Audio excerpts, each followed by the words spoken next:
अस्सलाम वालेकुम। मुझे कहते हैं ज़ाहिर नसीर खटक और आप देख रहे हैं पाकिस्तान वीडियो टीवी। इस वक्त हम वाकेंड के एक इलाके शदमान टाउन में आए हुए हैं और डॉक्टर फराज अहमद कुरैशी साहब के पास आए हुए हैं। इनसे कुछ क्वेश्चंस करेंगे मेडिकल के हवाले से, बीमारी के हवाले से, और आजकल की जो बीमारी है वो बहुत आम हो चुकी है, हाई ब्लड प्रेशर। तो हाई ब्लड प्रेशर के हवाले से डॉक्टर फराज अहमद कुरैशी से बात करेंगे। आज हम इस हवाले से बात करेंगे। सबसे पहले अस्सलाम वालेकुम डॉक्टर साहब। वालेकुम सलाम, बहुत बहुत शुक्रिया। डॉक्टर साहब कैसे हैं आप? अल्हम्दुलिल्लाह जी। डॉक्टर साहब बहुत शुक्रिया टाइम देने का। वो कहते हैं ना कि जितने भी डॉक्टर्स होते हैं वो दुनिया के मसीहा होते हैं, तो बहुत शुक्रिया आपका, आपने हमें टाइम दिया।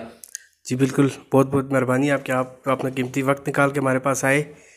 अच्छा डॉक्टर साहब, कुछ क्वेश्चंस आपसे करेंगे हाई ब्लड प्रेशर के हवाले से कि हाई ब्लड प्रेशर को कैसे होम्यो मेडिसिन से कंट्रोल किया जा सकता है।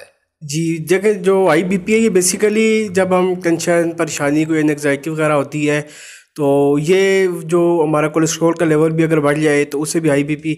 इसमें हमारे पास अगर हम चूँकि होम्योपैथिक जो तरीका है उसमें हम इलामात के ज़रिए इलाज करते हैं।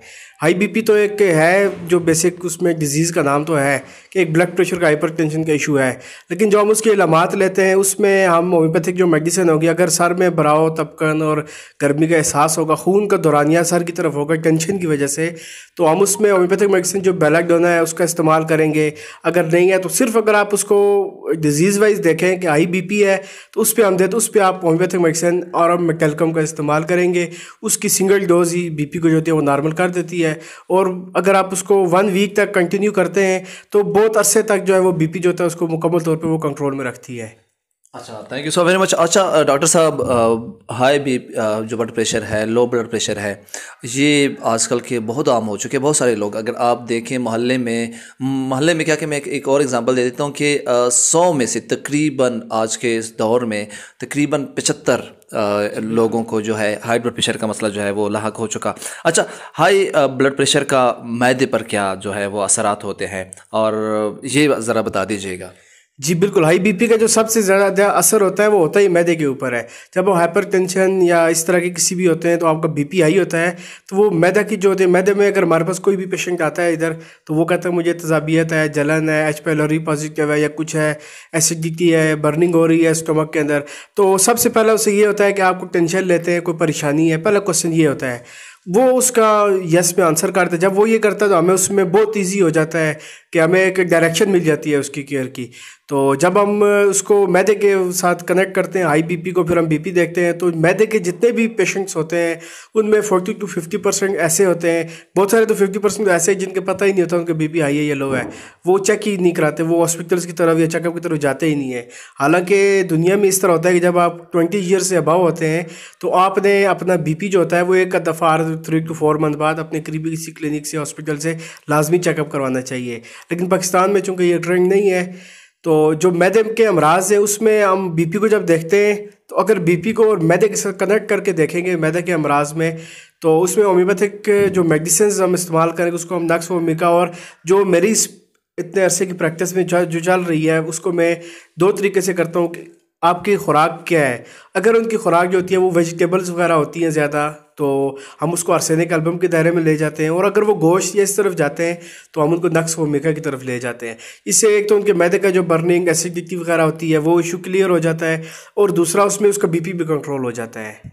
अच्छा डॉक्टर साहब, एक और बात मैंने देखा हुआ है, मैंने सुना भी है, लोगों काफ़ी मतलब मरीज़ मैंने देखे हैं डॉक्टर के पास गए हैं। अच्छा ये बताइए कि डॉक्टर साहब कि आइए ये सच है कि हाई ब्लड प्रेशर का गुर्दों पे भी असर होता है, या होम्योपैथिक में अगर होता है तो होम्योपैथिक में इसका कोई इलाज है? हाँ जी बिल्कुल, जब ब्लड प्रेशर ज़्यादा होगा, IBP उसमें होगा, तो वो गुर्दों को जो वर्क होता है उसका ज़्यादा हो जाता है, तो वो गुर्दों पे डायरेक्ट इफेक्ट करता है। तो इसमें गुर्दों का फेल हो जाना और गुर्दों में मजीद बहुत सारी पेचीदगियाँ आ जाती हैं, हाइड्रोनेफ्रोसिस का इशू आ जाता है, और बहुत सारे तो ऐसे केसेस होते हैं कि अगर हाइड्रोनेफ्रोसिस है तो उसमें गुर्दों के फटने का भी खतरा होता है, क्योंकि हाइड्रोनेफ्रोसिस इतनी ज़्यादा हो जाती है। तो उसमें हम गुर्दों के हवाले से देखते हैं, इसमें फिर गुर्दों में पथरियाँ बनना शुरू हो जाती हैं, स्टोन्स वगैरह। तो जब गुर्दे जो वर्क ज़्यादा करते हैं तो वो वीक हो जाते हैं, वीक होना शुरू हो जाते हैं, तो रीनल फेलियर के केसेस जो होते हैं उससे ज़्यादा होना शुरू हो जाते हैं। अच्छा डॉक्टर साहब, एक और बात, एक क्वेश्चन मैंने आपसे करनी है, क्योंकि बहुत सारे लोग हैं जो बेऔलादी के, आज के दौर में बेऔलादी का जो है बढ़ते हुए केसेस हैं, बहुत ज़्यादा केसेस जो हैं वो बढ़ चुके हैं। और इस हवाले से होम्योपैथिक में कोई ऐसी मेडिसिन या कोई ऐसा इलाज है जिसको वो मेडिसिन या वो इलाज करने वो या वो मेडिसिन यूज़ कर लें और वो बीमारी जो है उनकी, ये केसेस जो हैं ये कंट्रोल हो सकते हैं क्या? हाँ जी बिल्कुल। बेऔलादी के अमराज में दुनिया तिब में अगर देखा जाए ना, तो सबसे अच्छा जो रिजल्ट है वो होम्योपैथिक मेडिसिन के अंदर है। कि आप होम्योपैथी में जो इसमें होता है ख़वातीन और मर्दों के, अगर मेल्स में स्पर्म काउंट लेवल डाउन है, उसकी रिपोर्ट में वो कम है, उसमें कोई पेचीदगियाँ हैं और उसके आप जो सिम्टम्स लेते हैं पेशेंट से वो देखी जाती है, उसमें जो अगर वो कम है तो उसको केयर, या फिर ख़वातीन में जो हार्मोनल इश्यूज़ होते हैं, आप उसको एलोपैथिक या किसी भी दूसरे कोई भी तरीका इलाज है उसके अंदर बेऔलादी का जो है उसकी निस्बत होम्योपैथिक में एक अच्छा तरीका भी है। 3 to 4 मंथ्स में आप जब दोनों चीज़ें कंट्रोल कर लेते हैं, फीमेल्स के हार्मोनल इश्यूज़ जो होता है वो और बाकी जो उनके कुछ पोशीदा अमराज होते हैं वो देख लिए जाते हैं इससे रिलेटिंग, और जो मेल की रिपोर्ट्स होती है इसमें और जो स्पर्म काउंट लेवल उनका देखा जाता है, उसको जब बराबर कर लिया जाता है तो उसके बाद इसके चांसेस जो होते हैं 60 to 80% ज़्यादा हो जाते हैं कि जो बेऔलादी के जो क्रॉनिक केसेस भी होते हैं इवन कि वो भी 3 to 4 मंथ्स के अंदर अंदर कवर हो जाते, क्लियर हो जाते हैं अल्हम्दुलिल्लाह। ज़बरदस्त डॉक्टर साहब। डॉक्टर साहब बहुत ज़बरदस्त बातें की। एक और क्वेश्चन आपसे करेंगे क्योंकि आपके पास इतना टाइम नहीं होता। मैं चाहता हूं कि एक और हमें बात बता दीजिएगा। होम्योपैथिक मेडिसिन में आप पोटेंसी की जो है वो सिलेक्शन कैसे करते हैं, कैसे किया जाता है, सिलेक्शन कैसे की जाती है इसकी? अच्छा, जैसे दूसरे उसमें होता है 330 mg, 50 mg, 250 mg और 500 mg इस तरह के ना एलोपैथिक में। होम्योपैथिक में होता है 30, 200, 1 mcm इस तरह। अब जब मरीज़ आता है तो मरीज़ की मर्ज़ की शिद्दत को देखा जाता है। अगर वो ज़्यादा है, उसको वो बहुत ज़्यादा शदीद, आप कोई पेन का पेशेंट आ गया, उसको किडनी पेन आ रहा है तो उसको हम हाई डोज देंगे, 1 mcm में देंगे। और जहाँ पे या कोई जलन वगैरह है मैदे में, जहाँ को मैदे के अमराज के बारे में बात हुई थी, तो वहाँ पे मैं हमेशा आर्सेनिकल में 1 mg की डोजेस देता हूँ। 2-3 खुराकों से हमें वो उसका जो दौरानिया होता है वो और ज़्यादा कम हो जाता है और वो जल्द अज जल्द केस जो होता है वो क्योर हो जाता है। तो अब उसमें ये भी देखना होता है कि पेशेंट क्या है। अगर वो नौजवान है, वो इस क्या है कि उसकी क़ुव्वत मुदाफ़ियत कितनी है। अगर वो बेहतर है, वो ज़्यादा अरसा से बीमार नहीं रहा है, अभी बीमार हुआ तो हम उसको हाई डोजेस देंगे। लेकिन अब अगर या तो उसको बीमारी वाइज देंगे, डिजीज़ वाइज अगर मेडिसिन देंगे तो आप उसमें लो पोटेंसी इस्तेमाल करेंगे, और अगर पैथोलॉजिकली देंगे तो। लेकिन अगर आप उसको इलामात पे, सिम्टम्स पे देंगे तो फिर आप उसको हाई डोजेस देंगे इंशाल्लाह ताला। वो 2-3 डोजेस ही बहुत होती है। अच्छा डॉक्टर साहब, thank you so very much. एक और क्वेश्चन आपसे यहाँ पे करता हूँ, बल्कि आपको आपसे ये रिक्वेस्ट करता हूँ कि आप काइंडली उन लोगों को बता दीजिएगा जो कि होम्योपैथिक मेडिसिन पे या होम्योपैथिक डॉक्टर्स पे जो कि भरोसा नहीं करते, जो कहते हैं कि होम्यो डॉक्टर जो होते हैं वो सिर्फ और सिर्फ पाउडर देते हैं, मीठे पाउडर देते हैं। तो उनके लिए आप क्या कहेंगे कि आया ये सच है कि या होम्योपैथिक में इलाज हो सकते हैं, सारी बीमारी के इलाज हो सकती हैं, और होम्योपैथिक तेज़ इलाज है या सुस्त इलाज है, ये बता दीजिएगा। जी देखें, जहाँ ये एक गलत ट्रेंड है, जैसे बीमारी को आने में जो टाइम लगता है, अगर वो 6 मंथ से है तो आप उसको 2-3 दिन में ठीक नहीं कर सकते हैं। उसके लिए आपको उतना ही टाइम चाहिए। अगर 6 मंथ से वो आ रही है डिजीज़ और वो इतनी कॉम्प्लिकेटेड हो चुकी है, आप उसको अलग क्योर करना कि हम बीमारी को सप्रेस नहीं करते हैं होम्योपैथिक में। और सबसे बेहतरीन तरीका आता है, ये जो जादू की पुड़िया होती है होम्योपैथिक में, जो डोजेज होती है, ये जादू की पुड़िया इसको कहा जाता है। आप 2-3 खुराकों से उसको क्योर, जैसे ही ज़ुबान पे, असाब पे लगती है ना दवाई, होम्योपैथिक मेडिसिन जाती है, वो फौरी तौर पे काम करना अपना स्टार्ट कर देती है। अब वोमिटिंग के अगर पेशेंट आता है तो वो उसकी ज़ुबान पे तो दवाई जैसे ही लग जाती है, टच हो जाती है, उसके बाद वो अगर उसको वोमिटिंग हो भी जाती है तो वो अपना इफेक्ट कर लेती है। तो ये बेहतरीन और तेज़ तरीन इलाज। जो लोग नादानी से इस तरह करते हैं उनको या तो उनको एक्सपीरियंस नहीं होता है, सुनी सुनाई बातें होती हैं, या कुछ ऐसा होता है कि कुछ केसेस नहीं भी होते हैं क्योर। किसी भी तरीका इलाज में 100% आप उसको नहीं कर सकते हैं, लेकिन 95% होम्योपैथिक जो तरीका इलाज है बेहतरीन है और तेज़ तरीन तरीका इलाज है, और इससे क्योर रेट बहुत ज़्यादा है। अच्छा डॉक्टर साहब, थैंक यू। और अच्छा डॉक्टर साहब, एक और क्वेश्चन कि लोग कहते हैं या फिर मैं ख़ुद कहता हूँ कि लोग कहते हैं कि ये सुस्त इलाज है होम्योपैथिक जो है, इसके हवाले से आप क्या कहेंगे? आया ये किसी बीमारी को जड़ से पकड़ती है या एलोपैथिक की तरह सर की आपने उसको मतलब सर दर्द करने की जो गोलियां होती है, टेबलेट्स होते हैं, वो पकड़ा देते हैं कि आपका जो सर है वो ठीक हो जाए? या आप देखते हैं कि क्या ये सच है कि सिर जो दर्द कर रहा है वो किस वजह से कर रहा है? आप यही देखते हैं या सर डायरेक्ट उनका इलाज करते हैं? जी बिल्कुल, जब कोई आ जाए सर दर्द करके मेरे सर में दर्द है, हेडेक का इशू है, तो मैं सबसे पहले उसको क्वेश्चन पूछता हूँ कि आपको कॉन्स्टिपेशन तो नहीं है। अब चूंकि एक डॉक्टर का जो बेसिक काम होता है कि हम ये देखते हैं कि कॉज होती है ना, बगैर वजह के तो दर्द नहीं हो सकता। अब डिजीज़ की कॉज, अगर वो कहते हैं मुझे कॉन्स्टिपेशन है, तो मैं उसके सर का इलाज नहीं करता सर दर्द का, मैं उसकी कॉन्स्टिपेशन की उसको मेडिसिन देता हूँ। उसका ये होता है कि जब वो ठीक होगा, उसका वो इशू क्लियर होगा, तो उसको सर दर्द खुद ब खुद ठीक हो जाएगा। अच्छा, thank you so very much. जितनी भी इस वक्त व्यूवर्स मुझे देख रहे हैं, मैं भी उन्हें कहूँगा कि डॉक्टर साहब की आपने बेहतरीन बातें सुनी, बहुत अच्छी बातें सुनी। डॉक्टर फराज अहमद कुरैशी साहब जो हैं वो वाहकिंड के शदमान टाउन गली नंबर 12 में बैठते हैं और बहुत ही यहाँ इस इलाके के बहुत ही जाने माने डॉक्टर्स में शुमार होते हैं। आप लोगों से कहूँगा कि आप लाजमी आइएगा, और वो लोग जो होम्योपैथिक मेडिसिन से या होम्योपैथिक इलाज से डरते हैं, तो उन्हें भी कहूँगा कि होम्योपैथिक एलोपैथिक से भी जो है वो तेज़ तरीन इलाज इस मेडिसिन में मौजूद है। और आप लोगों से यही कहूँगा कि एक बार लाजमी आप लोगों ने होम्योपैथिक डॉक्टर के पास लाजमी जाना है। आप चेक कर लें, एलोपैथिक से लोग थक चुके, एलोपैथिक से लोग थक हार चुके, सो एलोपैथिक मेडिसन जो है वहाँ से लोग जो है वो परेशान हो चुके। सो मैं आप लोगों से कहूँगा कि सजेस्ट करूँगा कि आप लोग लाजमी एक बार होम्योपैथिक की जो है वो इलाज करें। अच्छा डॉक्टर साहब, एक और बात मैं आपसे शेयर करता जाऊँ, एक और क्वेश्चन शेयर करते जाऊँ, ज़रा बंद कर दें।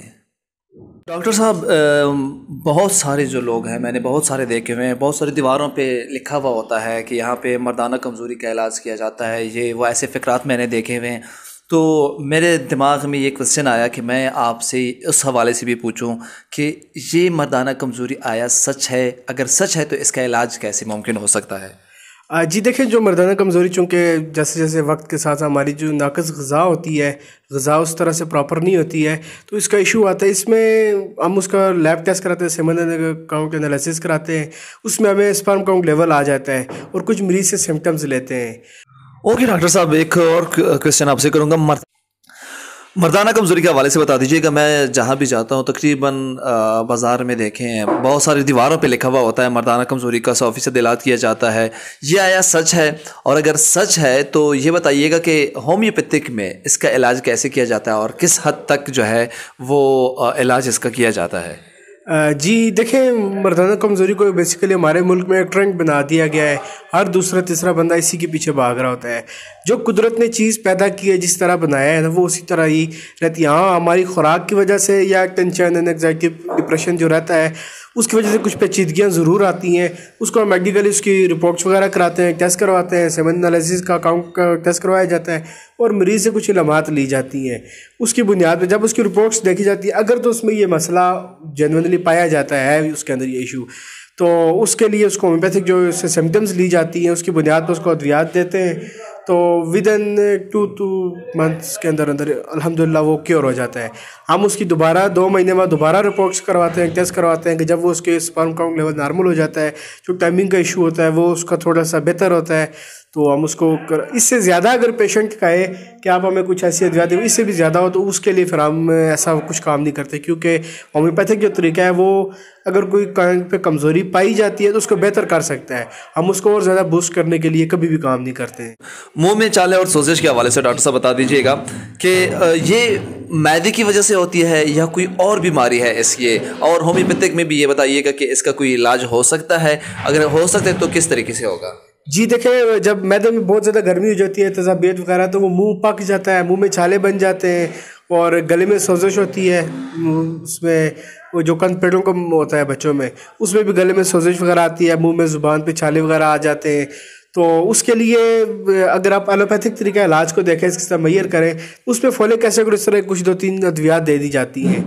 तो होम्योपैथिक में इस तरह का कुछ भी नहीं है। हम उसमें देखते हैं कि अगर तो वो जो छाले हैं मुंह के अंदर वो ज़ुबान के चारों तरफ है, उनकी रंगत क्या है, अगर तो वो वाइट है तो हम उसको बोरेक्स दे देंगे। इसमें हम उसके लिए मर्कसाल, बेलाडोन वगैरह इस्तेमाल करते हैं। तो ये मैदे की गर्मी की वजह से, और जब आपकी ALT बढ़ी हुई होती है, जिगर की गर्मी ज़्यादा होती है, मैदे में गर्मी बहुत ज़्यादा, आपकी जो डाइट है वो अनबैलेंस रहती है, तो उसके लिए जब उसकी वजह से मुँह में छाले वगैरह होते हैं तो ये उसमें कवर हो जाता है होम्योपैथिक मेडिसिन से, बहुत जल्दी क्लियर होता है अल्हम्दुलिल्लाह। अच्छा डॉक्टर साहब, एक और बात कि आज के दौर में जो है वो तरह तरह के लोग खाने खाते हैं, तरह तरह के मसाले जात खाते हैं, जिसकी वजह से वो कहते हैं कि बहुत सारे मरीज़ मैंने देखे, बहुत सारे लोग मैंने देखे हैं जो वो कहते हैं कि मेरे गैस का मसला है, तज़बियत का मसला है।